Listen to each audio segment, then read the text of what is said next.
dear parents. Very happy to see few parents sending fruits and healthy food, roti and dal. Very nice roti curry or something. But few parents tightly they are packing pulihora and fried rice and all. This is not at all acceptable అండి.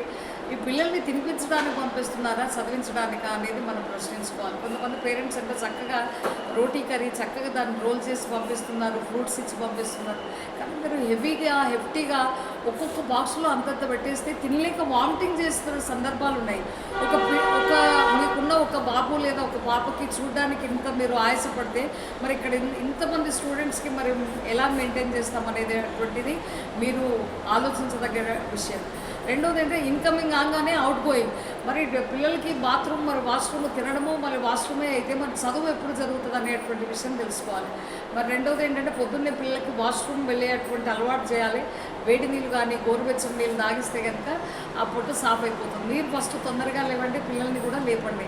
ఈ ఒక మంచి అలవాటుని మనం అలవర్చుకొని news and పర్యాన్ని అద్భుతంగా తీర్చిదిద్దాం. Okay, I see that drastic change. Please send nutritious food. ఏ హెల్దీ ఫుడ్ పంపిస్తున్నాం అనేది ఇంపార్టెంట్, ఎంత తింటున్నాం అనేది కాదు అనేటువంటి విషయం చాలాసార్లు చెప్పాను. మళ్ళీ ఇంకోసారి చెప్తున్నాను, దయచేసి కొంచెం అంటే ఫుడ్ కాకుండా రోటీ అయితే రోటీ చపాతీ దాల్ అనేది పెడితే చాలా బాగుంటుందండి. దయచేసి మీరు అది ఫాలో అవ్వండి. Okay, thank you.